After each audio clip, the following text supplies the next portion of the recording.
The human mind can be represented as a series of chambers and hallways, much like the interior of a large house. With some of these rooms, we are comfortable and intimately familiar. The majority of these, however, go unvisited by us and are in fact unknown. There are countless rooms we leave untouched, some spaces we struggle to avoid, and entire wings of our sprawling dungeon for which we do not even have the key. Though we do not dwell in these areas, they are full of fragments of us, fragments we leave untended. Fragments that age, that spoil, that rot, that are chewed upon like melon rinds by black beetles and turn over time into a poisonous putrescence. While we ignore these hidden crannies, the fumes of their rotting contents may creep under the doors and infect even our familiar cranial chambers. And it is thus that these shadowy regions of the mind come to exert a secret and sinister influence upon all our thoughts and actions. These are the dark corners of the human mind. This is Dark Corners.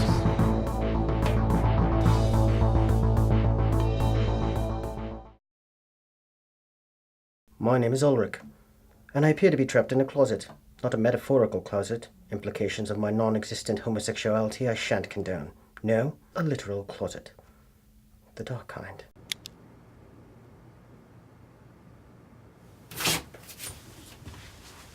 To make matters worse, my wife has just left me, 20 minutes ago. Rather unfortunate, as it was blistering hot, sweltering, sweat-stain-your-best t-shirt kind of day. And to salt the wound, she left without getting me my lemonade. I can see it now, sitting on the kitchen counter, getting warmer by the moment. The ice, I can see the ice. She added the ice. Told her not to. That's all going to be too watery and unpleasant by the time I get to it. And my t-shirt, better left for dead. Perhaps she's just popped out for petrol and will be home soon to wash it before serious damage has been done. I should be ready when she comes back.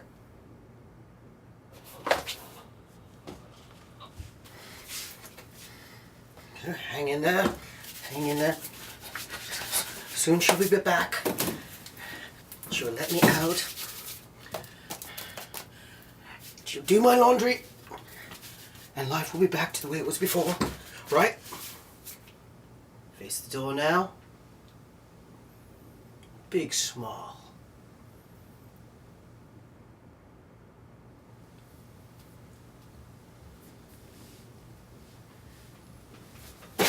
Should be upright. It's been noon for hours now. My battery must have slipped out whilst I rested my eyes. This watch was the only thing keeping my day calendar oriented. Now I'll never know when my luncheon date with Harrison is. He'll be most disappointed. He'll probably rap his knuckles against my desk at the office. Disapproving look on his face. Is it Sunday, perhaps? Should I be in church right now? No, surely if God wanted me to be in church, he would let me out by now. Wouldn't he? That's it! I've decided. I'm converting. Now which way is east?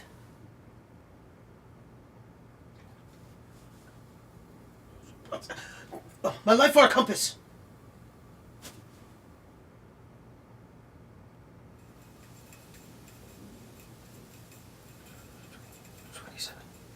27. Could have sworn there was 26 yesterday. How am I supposed to ration my asparagus if they keep reproducing? What else do I have left? I've eaten almost every morsel of food. All that's left is this jar of conspicuously old asparagus. The brine within, some peanut butter I forgot to put on bread I found and finished 240,000 blinks ago. Oh good. Garlic powder and soy sauce, if you count condiments as food. Which I suppose I do. I hate this bread. My wife knows it too. She probably got it to spite me. When I go to eat my sandwich, how often has it been drenched in this plebeian drivel? The very thought of it. Ugh. But I have to eat. Look at me. I'm wasting away. Barely there. Am I in danger of disease? Of scurvy? No, I'm all right. But I won't be in the future. A citrus plant could resolve all my concerns. I'll not die from lack of sunlight. I should have invested in an indoor hydroponics kit in preparation for such an unexpected event. My wife. She has a bottle of vitamin C in her cabinet.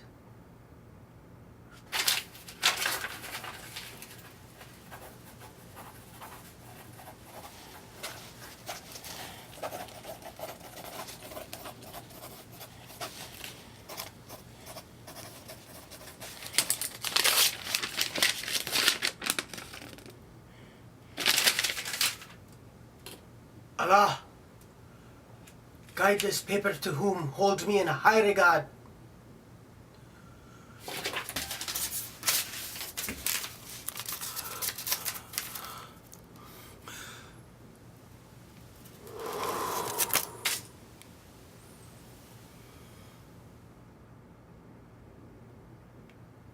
I grow weary of this wall.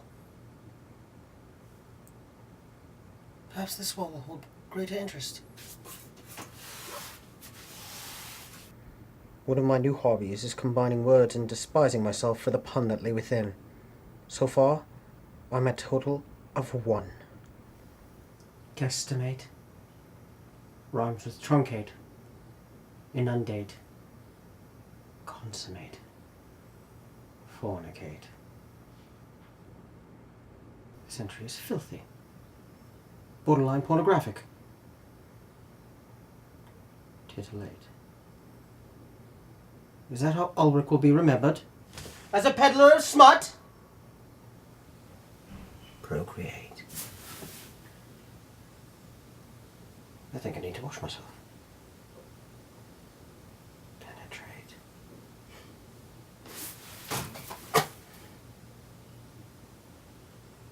Watergate.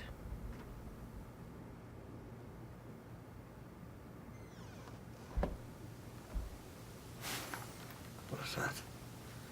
That noise at the door. A knock! My wife returns at last, possibly with a call for petrol. About time! I'm filthy! And I need a new pair of slacks.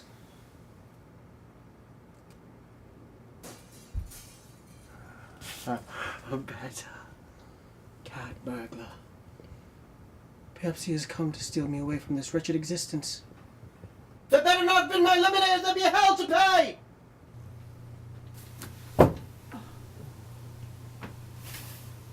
It's just the maid. I wouldn't trust her to save me any more than I would to clean my house.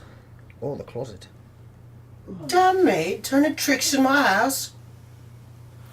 How long has this been going on? Never trusted her. Probably just want me to get in on the action. When I get out of here, I swear to God I'll demand at least 30%. Does that make me a lecher? A pimp? No. Already enough trouble at work. Just can't go to work with a call girl under each arm. That'll be the last straw. No. We must keep this a secret. What they don't know won't hurt them. And then I'll be rolling in the money! Rolling in it. Sleeping in it. Throw it on the fire. Watch my value rise like smoke in a chimney. Smoke in a chimney. Smoke in a chimney. Smoke in a chimney.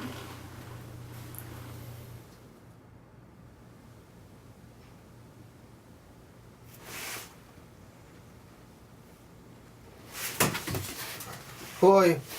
You're in my house? How long have you been here? Get out of my house! Oh, wait. Oh, please. Don't go. Who are you? I know who you are. You're a little bluer than typical.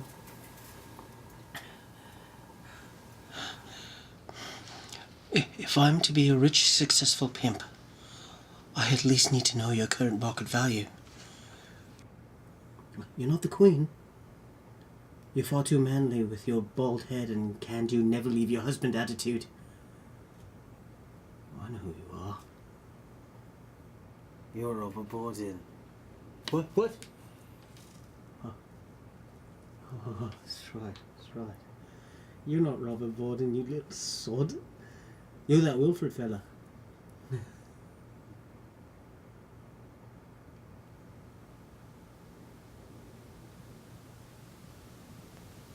I'm Robert Borden.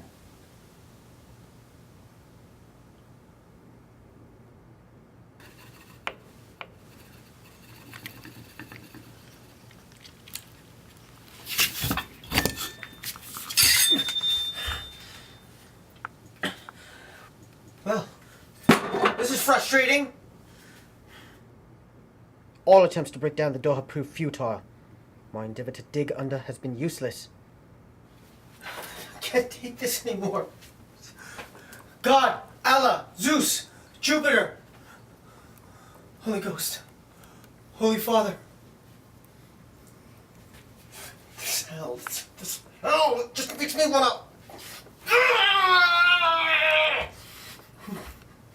I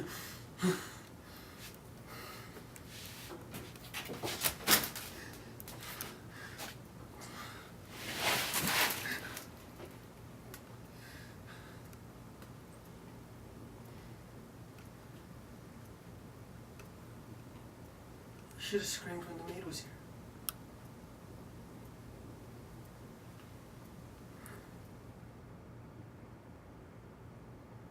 Wilfred, I've decided to end it. My only way out of this closet is death.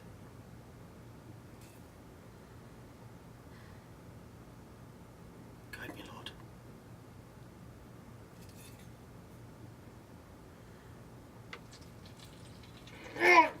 Jesus! Oh, shit! Bitch! Fuck! Oh! This fucking hurts, Wilfred! You said this was not gonna lie. It feels like a fucking prostitute with 2 teeth! Jesus fucking Christ!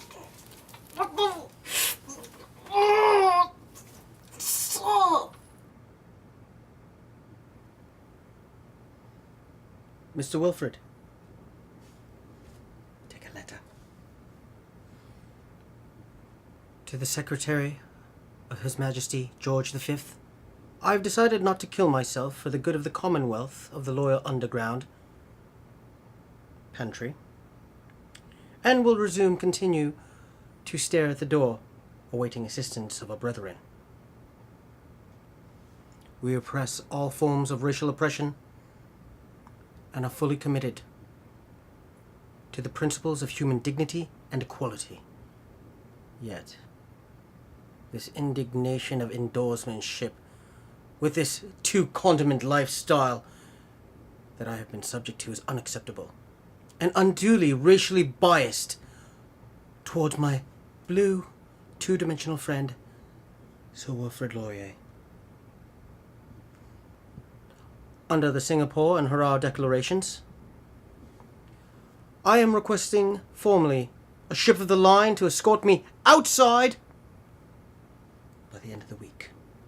I demand a car, a big one, non-American, with enough room to stretch my legs, and a tape deck that dispenses candy. Then that will take me to the ball. And a dress. Dress to hide my starved figure and support my ample bosom. Titillate. Right. And a fur coat. Fur coat with fur lining. And a cane. To break the kneecaps of those fellow nations who probably slept with the maid and left me here and forgot. And left me here to prostrate. In the basement. Sovereign state. With the highest infant mortality rate. Who's close to underweight. And who must await for the return of his long-gone soulmate, with whom he hasn't damn procreated in over 338 days and change. Irate because his marriage was desecrated and left alone with one ring, now digesting the 32-carat gold plate ting, which held the vital vitamin C. So I didn't get scurvy and die a toothless, painful death, and be forced to await judgment from my create. Or wait, after I ate my dear, charming friend. And a border guard. And a citrus plant. And an indoor hydroponics kit for the citrus plant. And a tall glass of pink lemonade. No ice.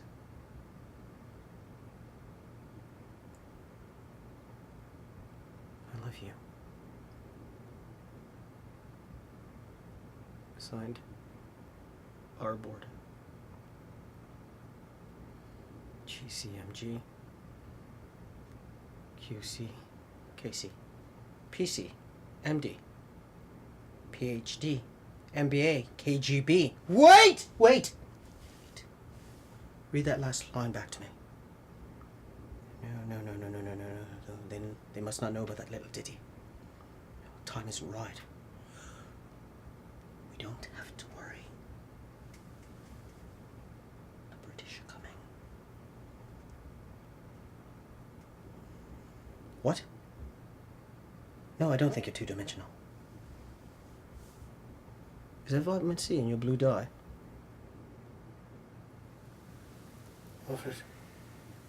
Wilfred, please, listen. If you make it out of here alive, you will tell my wife to put the lemonade back in the refrigerator. Of course she'll be back. You say things like that. I know it's been a long trip to the petrol station, but you know how it is, gas prices being what they are. I don't know why she packed her bags. People pack their bags all the time. Who am I to question the backpacking practices of my wife? You are out of line, sir. One more word from you and I will ask you to step outside. I suppose you're right. The days of stepping outside are long past. For both of us.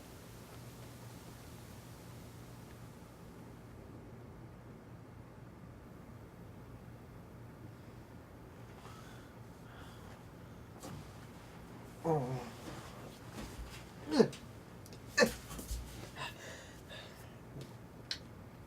Come now, Mr. Prime Minister. We have a lot of wall staring ahead of us. Come on, Will. Well, can't just be lying about like common plebes. We have work to do. Well.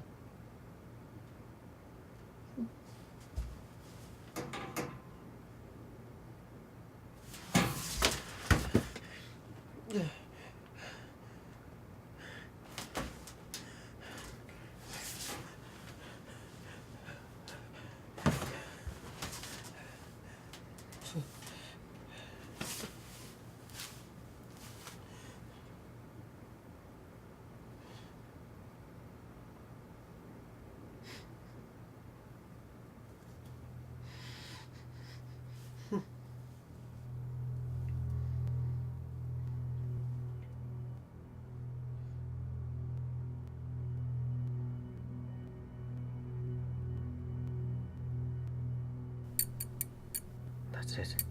I'm done for. The food gone, fading fast, forced to eat my journal entries as I write them.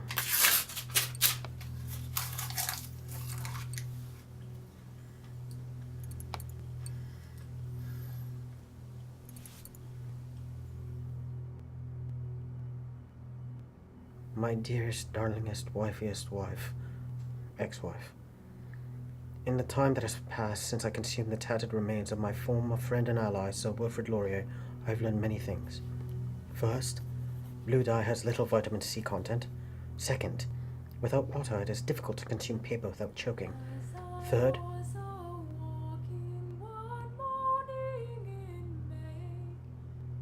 since left so alone, my thoughts drift increasingly to you.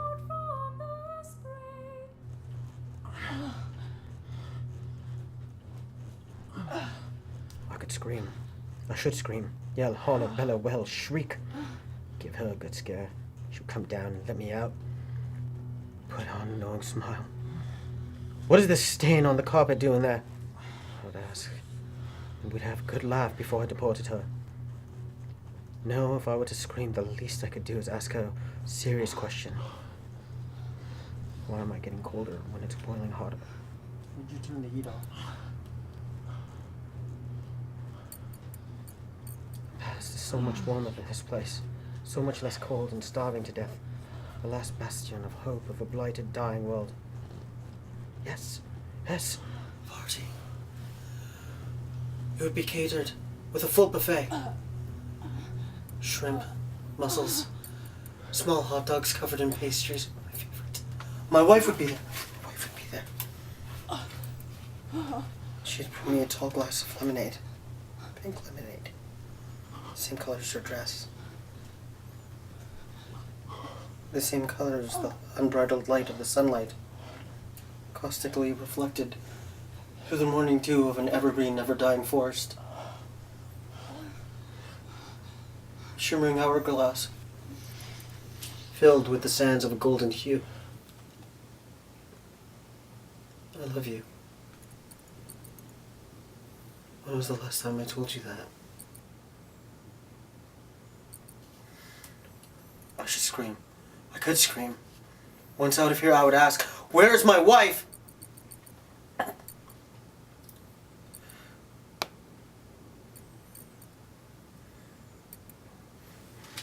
Everything went so wrong somewhere down the line. Can't recall when. She's been far too long gone to get to fetch a petrol.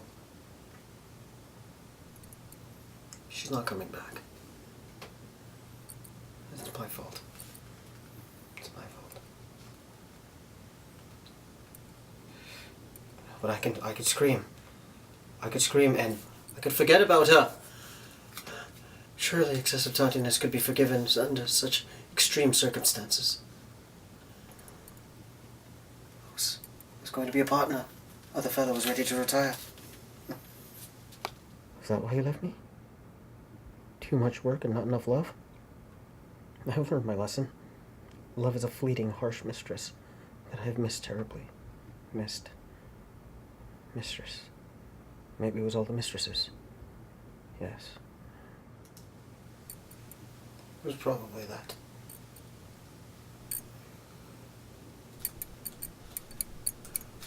But for what it's worth, I'm sorry. For what it's worth, my last thoughts were the view. I love you, Catherine. That's perfect. The last of a lasting testament.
Good evening and welcome to Behind the Shadow Mask with Thomas K. Mallard. I'm your host, Thomas K. Mallard.